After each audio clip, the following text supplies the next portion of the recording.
What happens when you wake up and realize the life you believed in might never have been real? That's the question Borden can't escape. Just days ago, he thought he finally understood who he was. He had a place to belong, horses to care for, people who felt like family. A quiet sense that his life, after years of confusion, had finally settled into something honest. Then he collapsed, and when he opened his eyes again, everything fractured. Memories came back in pieces, never whole, never clear. A woman named Amy, a little girl named Lyndy, a man named Jack who felt safe in a way Ty couldn't explain. Lou's face tight with worry and urgency. None of it came with context. None of it came with certainty. And underneath every memory was one terrifying thought. What if this isn't real? When Ty woke in the hospital, he didn't panic. He didn't cry. He just stared at the ceiling, unmoving, like his mind was afraid that if he reacted, the world might shift again. Through the glass door, he saw Lou standing with FBI agents, speaking in hushed voices. They weren't talking to him. They were talking about him. That's when it hit him just days ago. He'd believed he had a perfect life. Now he wasn't even sure that life had ever existed. And the days that followed didn't bring answers. They brought silence. Ty withdrew completely. He barely spoke, barely ate. Doctors examined him, asked questions, shined lights in his eyes, and recorded numbers. Lou tried to see him every day, but he refused. He couldn't stand the look on her face, the mix of hope and fear, like she was terrified he would disappear again. The FBI began discussing transferring him to a psychiatric facility in Seattle. Ty overheard them through the door. Another move. Another decision made without him. That familiar feeling returned, the one he'd felt at Silver Creek Ranch. The sense that his freedom had been an illusion. That other people had been guiding his life while he believed he was choosing it. And Ty couldn't let that happen again. On the third morning, Dr. Patricia Chen entered his room. She didn't rush him. She didn't demand answers. She checked his vitals quietly, then sat beside his bed. Physically, "You're healing well," she said. "No permanent neurological damage." "That's good news."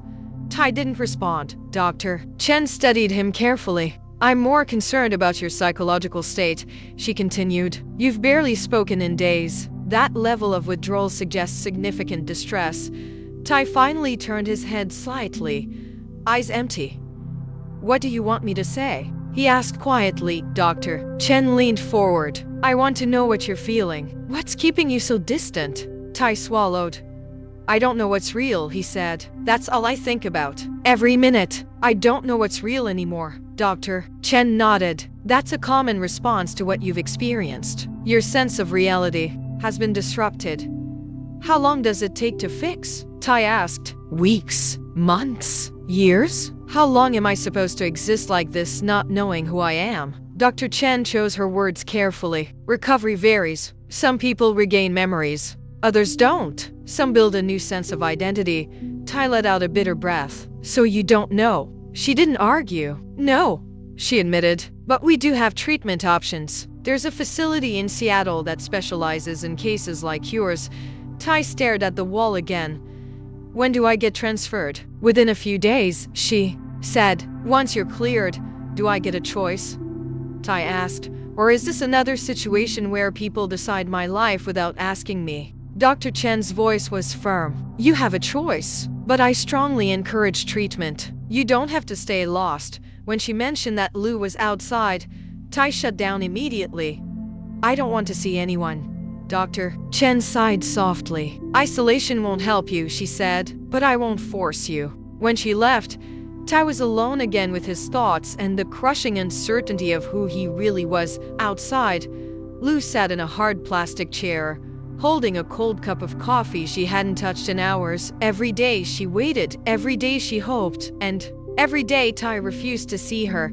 When Dr. Chen stepped out, Lou stood instantly.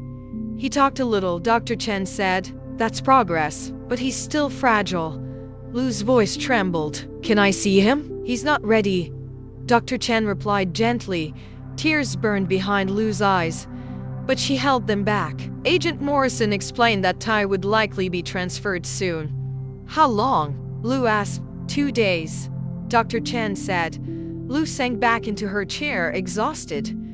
What am I supposed to tell Amy? She whispered. How do I tell her Tai is alive, but doesn't remember her? Agent Morrison shook her head. You don't tell her yet. Not until he's stable. 5 years.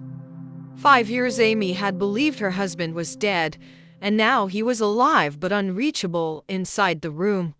Tai listened to the muffled voices through the door. They were planning his future again. Something inside him snapped, not violently, not loudly, just a quiet, final decision. He was tired of being powerless. The fragments of memory haunted him: Amy's face, Lyndy's laughter, Jack's steady presence. Were they real? Or were they inventions of a desperate mind? Tai didn't know, but he knew this. He couldn't stay like this forever. If he couldn't trust his memories, maybe he could trust his instincts. Every time Lu spoke about Amy and Lyndy, he felt something. Not a memory, a pull, a pressure in his chest. That feeling was real. And maybe the only way to know the truth was to face it directly. On the 5th morning, Dr. Chen walked in and stopped short. Tai was sitting upright, alert. I've been thinking, Tai said, about treatment, about Seattle, Dr. Chen smiled slightly. That's good. Tai asked detailed questions about memory recovery, triggers, risks. He listened carefully. When the FBI agents came later, he questioned them too. Finally, he said, I'm not agreeing to the transfer yet. I'm gathering information so I can make my own decision. The agents respected that.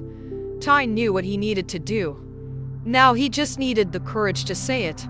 Late that morning, Lu arrived and sat outside his door like always, not even asking to be let in anymore. Tai watched her through the glass. She looked worn down, exhausted, like she was carrying the weight of everything alone. He pressed the call button. Tell Lu I'll see her, he said. Moments later, Lu stepped into the room, cautious and overwhelmed. Thank you, she whispered. Sit down, Tai said. We need to talk. Lu did, hands shaking. I've been thinking about what you told me, Tai said. About Amy, about Lyndy.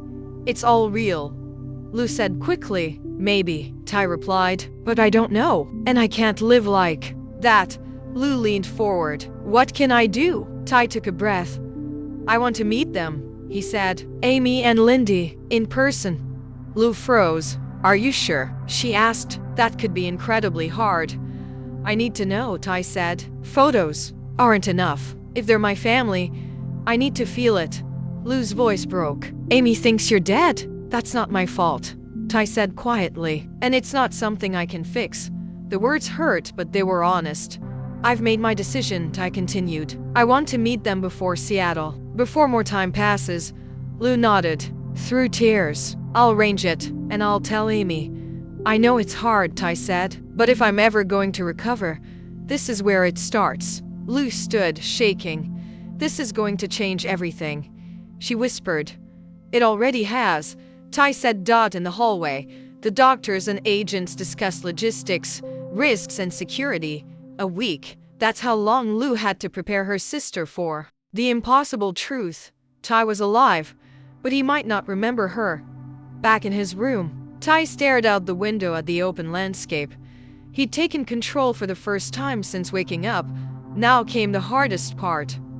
Meeting a woman who was supposed to be his wife, meeting a child who was supposed to be his daughter, and hoping desperately that, when he looked into their faces, something inside him would finally feel real, because if he felt nothing, he didn't know how any of them would survive that.